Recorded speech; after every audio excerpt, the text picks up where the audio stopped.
Bishkek میں صورتحال اب تک کشیدہ، مقامی افراد کا غیر ملکیوں پر حملوں کے بعد شہر میں خوف کی فضا برقرار، پاکستانی طلبہ ہاسٹلز میں محصور، گھروں سے نکلنے پر تشدد کا نشانہ بنائے جانے کا خدشہ۔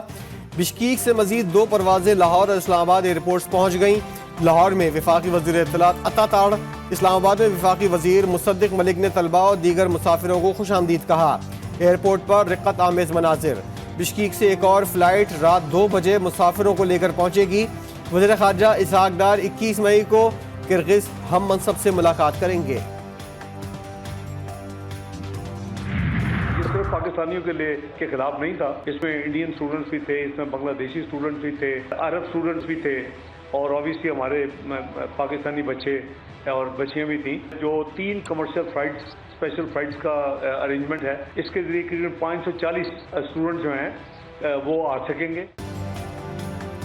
بشکیک میں سوشل میڈیا کے ذریعے عوامی جذبات کو بھڑکایا جا رہا ہے۔ یہ صرف پاکستانی طلبہ پر حملہ نہیں، عرب، بھارتی اور بنگلہ دیشی طلبہ پر حملہ تھا۔ واقعہ کسی غلط فہمی کی وجہ سے ہوا۔ 16 غیر ملکی طلبہ زخمی ہوئے، جن میں سے 4-5 پاکستانی طلبہ شامل ہیں۔ کسی طالب علم کی ہلاکت نہیں ہوئی۔ نائب وزیر اعظم اسحاق ڈار کی نیوز کانفرنس، کہتے ہیں جمعے کی رات کے بعد سے وہاں کوئی ناخوشگوار واقعہ پیش نہیں آیا۔ کرغزستان کے صدر اور وزیر خارجہ لمحہ بلمحہ صورتحال کا جائزہ لے رہے ہیں۔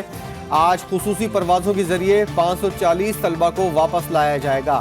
کرغز حکام نے یقین دہانی کرائی ہے حالات بہتر ہیں، جس پر دورہ ملتوی کیا گیا۔ ایک سیاسی جماعت جو کبھی IMF کو لیٹر لکھتی ہے، جو کبھی GSP پلس اسٹیٹس کے حوالے سے لیٹر لکھتی ہے، جو کبھی ملک میں کیوس پھیلانا چاہتی ہے، ان کی طرف سے مخصوص ایک پروپیگنڈا کیا گیا۔ والدین کو کہا گیا کہ خدا نہ خواستہ آپ کی بچیوں کے ساتھ وہاں پہ ریپ ہوا۔ والدین کو کہا گیا کہ آپ کے بچے فوت ہو گئے۔ بنگلہ دیش کا ایک اسٹوڈنٹ تھا، اس کی تصویر لگا کے کہا گیا کہ یہ پاکستان کا اسٹوڈنٹ ہے جو اللہ کو پیارا ہو گیا۔ کرغزستان میں حالات معمول کے مطابق۔ وزیر اطلاعات عطا تاڑ کہتے ہیں ایک جماعت نے سیاسی پوائنٹ اسکورنگ کے لیے پروپیگنڈا کیا۔ طالب علم کی ہلاکت اور طالبات سے زیادتی کی خبریں پھیلائی گئیں۔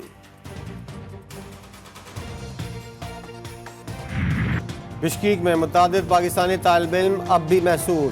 طالب علموں کا کہنا ہے کہ کرغز شہریوں کی جانب سے انہیں مسلسل تشدد کا نشانہ بنایا جا رہا ہے۔ والدین کا حکومت سے بچوں کو تحفظ فراہم کرنے کا مطالبہ۔ کرغزستان میں پاک پتن کا رہائشی طالب علم بھی متاثر۔ ڈاکٹر ولید حمید کے والدین پریشان۔ میاں چنو کی فضیلت نے بھی اپنی رودات سنا دی۔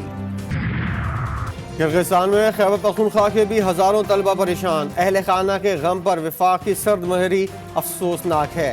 صوبائی وزیر برائے اعلیٰ تعلیم مینا خان کا بیان، بولے طالب علموں کو واپس لانے کے تمام اخراجات پختونخوا حکومت برداشت کرے گی۔ تعلیمی کیریئر محفوظ بنانے کی بھی منصوبہ بندی کریں گے۔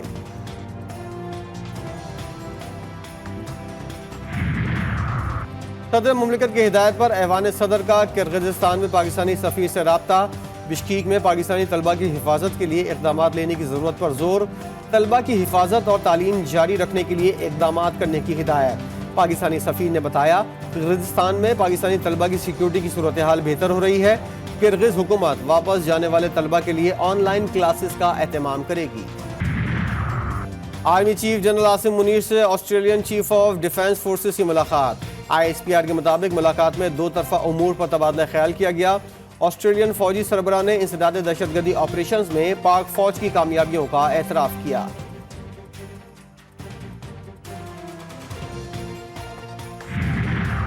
ملتان میں ضمنی انتخاب کا مارکا۔ NA 148 میں پیپلز پارٹی کا پلڑا بھاری۔ پولنگ کے بعد ووٹوں کی گنتی کا عمل جاری۔ غیر حتمی غیر سرکاری نتائج کے مطابق پیپلز پارٹی کے علی قاسم گیلانی کو سنی اتحاد کونسل کے امیدوار پر برتری حاصل۔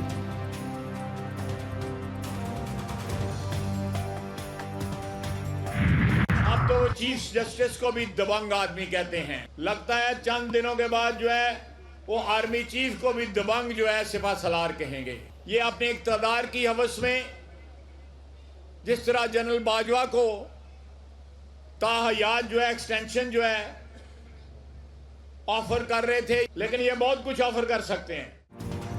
مخالفین پر احتساب سے بچنے کے لیے افراتفری روکنے کا الزام۔ وزیر دفاع خواجہ آصف کہتے ہیں یہ اقتدار کی ہوس میں چیف جسٹس کو دبنگ کہہ رہے ہیں۔ چند دنوں تک آرمی چیف کو بھی دبنگ سپہ سالار کہیں گے۔ نہ صرف پنجاب بلکہ ملک کا مستقبل نئے ہاتھوں میں منتقل ہو رہا ہے۔